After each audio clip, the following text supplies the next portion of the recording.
Hey everyone, it's Noob Reapers coming at you with another video. This time it's a little more personal, less game related.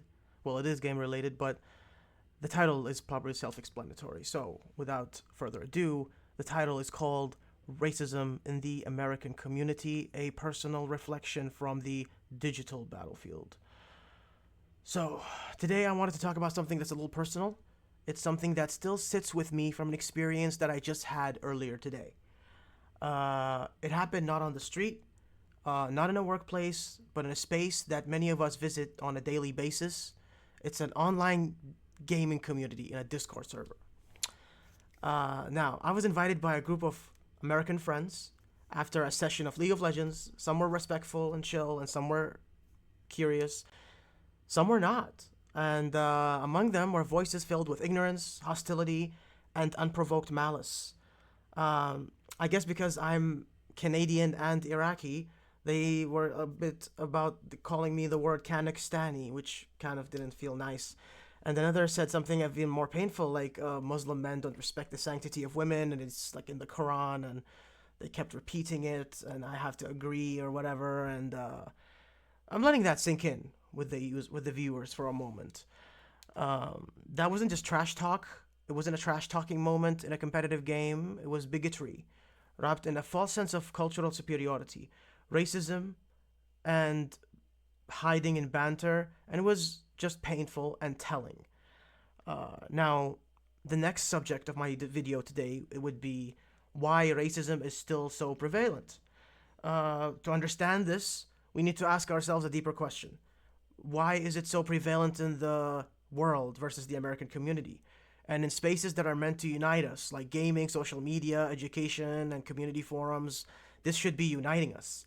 And the truth is, racism isn't always about hatred. Often it's about ignorance passed down unchecked, stereotypes cemented by pop culture, and fear fueled by misinformation. So, what I experienced wasn't just about me being a Muslim or a Canadian or originally Iraqi. I didn't choose any of these things, they choose me. So humans suffer these things on a regular basis, on a daily basis, and I am a drop in a sea. And these humans, colored minorities, whatever, of whatever you want to be identified as in a walk of life, you get reduced to a label, judged by a caricature or denied humanity. Um, it is what it is. But the next subject that I wanted to discuss, or the idea, is called the digital mirror, the digital space. That's where the millions of Americans spend their time. And myself, I spend a lot of my time, and everyone I know, they spend a lot of time on the internet, on the digital mirror. It's actually a mirror. And what we often see reflected is not the best of us, it's the worst, unchecked parts. It's the darkness within us that comes out whenever nobody can see. And the anonymity of the internet empowers that. It gives reveal to what stuff should be hidden and we shouldn't reveal out to the world of ugliness within us. Here's the irony: the very people that were making these remarks to me and attacking me are of marginalized communities themselves. They were African Americans. So I would assume that these humans have suffered discrimination and bigotry for a long time within the US. And it's very, very, very sad that you express what you suffer. And of course, I understand that cycle of pain, which is my next subject, of course. My next segment, it's called The Cycle of Pain. When I was writing this, I called it The Cycle of Pain. And that's the uncomfortable truth. Racism infects anyone. And you can be a victim of racism and still carry your own prejudices and pain when healed, and you turn when unhealed, and then you turn outside and you just direct it at whoever you don't like. And that cycle, if you're not brave enough to confront what it is, it's gonna keep happening continuously in a toxic method. So I wasn't angry at these young humans, even though some of them were older than me. I was just disappointed. I wish they learned from the suffering that you don't project it onto others, but my own kin project our suffering onto others. I don't think you can fight racism selectively. You don't get to be woke only when it's your pain and you don't get to demand that justice while mocking someone else's faith. It's very hypocritical. Culture and identity and faith are things that are associated with groups of communities, and attacking them diminishes your own cause while fighting. The misuse of religion. Let's talk about that Quran comment claiming that Muslim men don't respect women, and it's in the Quran. That it's in the Quran. That's wrong, and this is offensive. It's offensive that you don't get to speak. You don't know how to speak Arabic, and you're debating me about subjects like this over Discord. We're in a gaming community. We shouldn't be talking about this stuff, anyways. So attacking others is very silly like that. This book has been existing since 1500 years, for 1500 years, 1400 years approximately. A lot of interpretations, a lot of humans have gone through its interpretations.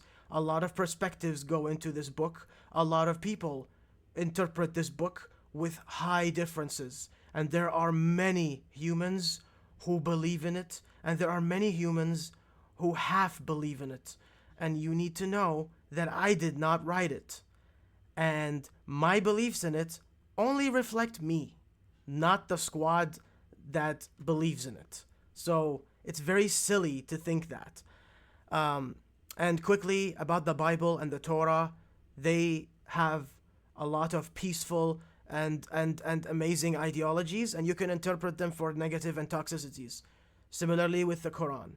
All of these religious texts, you can interpret them for the toxicities, and you can interpret them for the positivities. And it all comes down to the sickness inside you as a human.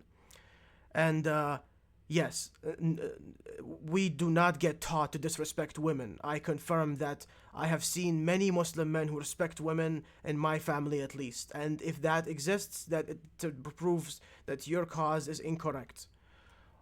Brings me to my last segment of why this matters. Second last segment, why this matters. So why am I talking about this? Because the world is more connected than ever. And yet somehow we're forgetting the most basic rule of humanity. Treat others how you want to be treated. Racism in the American community, particularly in digital and youth spaces, is not going to magically disappear. It requires real conversations, real education, and real consequences.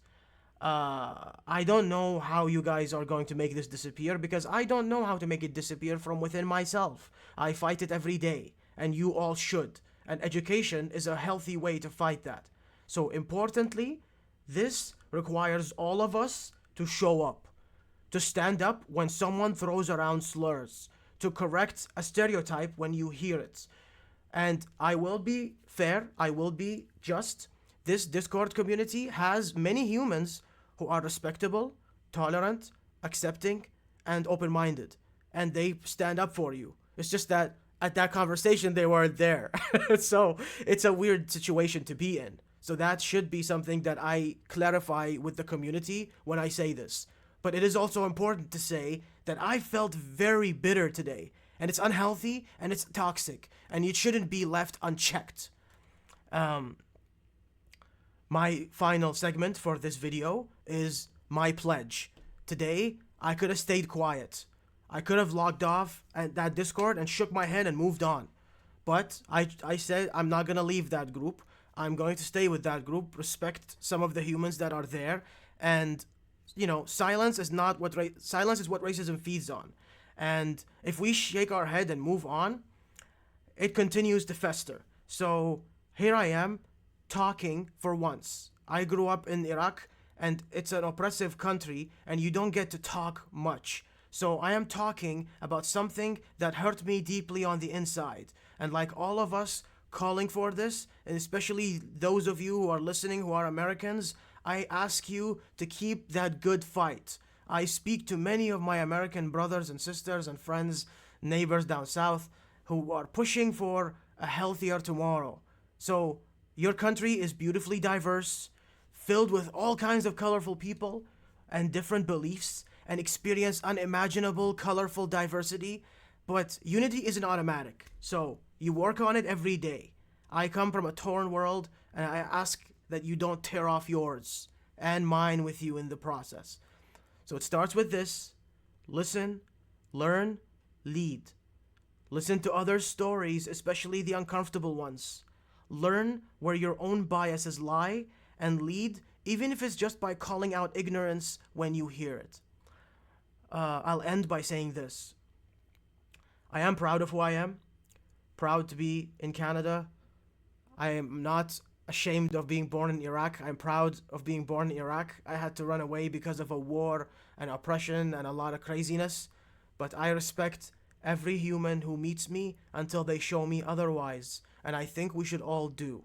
Every human deserves respect regardless of who they are, until they show you otherwise. Please believe in that concept. Thank you. Noob Reaper signing out, and I hope to see y'all in another video.